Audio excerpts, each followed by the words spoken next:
Sahabat Newmind penggemar sepak bola, yang sekarang ada event akbar terbesar sejagat, pesta sepak bola yang sedang berlaga di Qatar. Maka perhatikan peristiwa pada tanggal 21 November 2020, tepat ketika pertandingan antara Iran dengan Inggris akan dimainkan. Pemain Iran menutup mulutnya, tidak menyanyikan lagu kebangsaan Iran sama sekali. Ada apa? Sebuah tindakan yang berani, act of courage, yang menentang pemerintahan Iran. Mereka menolak menyanyikannya. Mereka menolak melafalkan lagu national anthem Iran.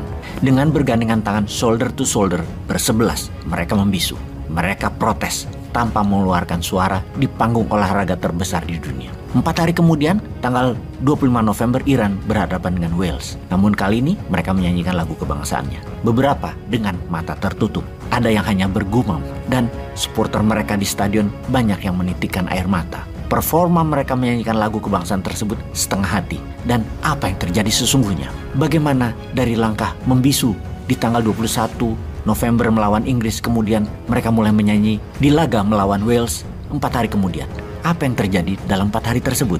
Jawabannya, banyak hal yang terjadi. Iran Revolutionary Guard Corps atau IRGC, Garda Tentara Nasional Iran, mengancam keluarga para atlet sepak bola tersebut akan dipenjarakan dan disiksa kalau mereka tidak menyanyikan lagu kebangsaan tersebut di laga berikutnya. Dan bukan hanya mengancam, sudah mengambil beberapa anggota keluarga mereka untuk ditahan di penjara. Kemudian CNN melaporkan setelah kejadian itu, intelijen Iran puluhan berada bersama para pemain sepak bola Iran dimanapun mereka berada, baik di kamar ganti hingga ke tempat istirahat, untuk memastikan atlet mereka tidak berhubungan dengan negara lain, terutama media asing. Bukan hanya mengirimkan intel di setiap peserta, ada ratusan supporter yang merupakan tentara Iran dikirim menonton di stadion untuk memberikan dukungan penonton dan membawa suasana patriotik dari sisi penonton. Dan ketika melawan Amerika di laga terakhir, rasanya semua pendukung Iran adalah tentara National Guard, ribuan jumlahnya. Mereka ketika memilih membisu adalah sebuah protes atas kebebasan yang tidak didapat di Iran,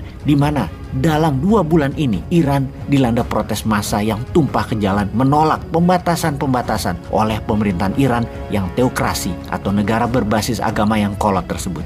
Ada contoh ya, ada sejarah kelam sebenarnya di dalam perjuangan kebebasan mereka. Ada seorang atlet bernama Foria Ghafouri yang meminta pemerintahan Iran tidak membantai suku Kurdi. Ghafouri dipenjara sampai saat ini. Kemudian ada pesepak bola nasional Iran, Wafa Haqqamaneshi, yang juga dipenjara ketika sebelum World Cup di Qatar. Ketika laga Iran melawan India, dia membuka kaosnya, di mana kaos dalamnya ada pesan bertuliskan, "Bebaskan wanita Iran, stop pembunuhan dan kekerasan di dalam mengendalikan pemerintahan." Agaknya rakyat Iran menggunakan panggung dunia untuk berteriak atas tekanan yang mereka rasakan di negaranya. Negara otoritarian berbasis teokrasi. Juga ada Ali Daei, top scorer dalam sejarah sepak bola Iran. Juga sama, protes.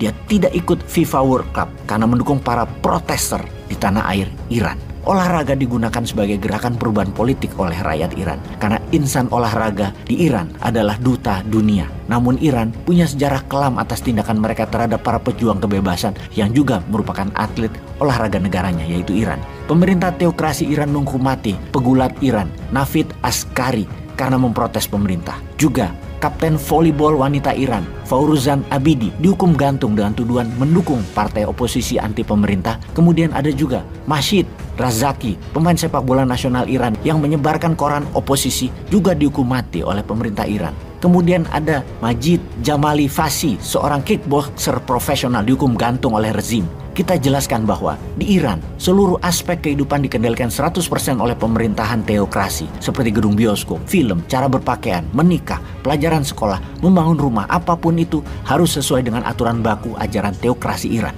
Semua harus taat buta pada rezim yang tidak up to date dengan dunia luar. Bukan karena Iran disanction oleh dunia, namun kemerdekaan rakyat Iran itu dibatasi juga oleh keyakinan teokrasi pemerintahannya sendiri. Iran adalah negara dengan GDP per kapita $18.000 atau 4 kali Indonesia kekayaannya. Teokrasi negaranya sistemnya antitesa diktator Shah Reza Pahlavi, anak pendiri negara Iran modern yang digulingkan oleh Ayatollah Khomeini di tahun 1979.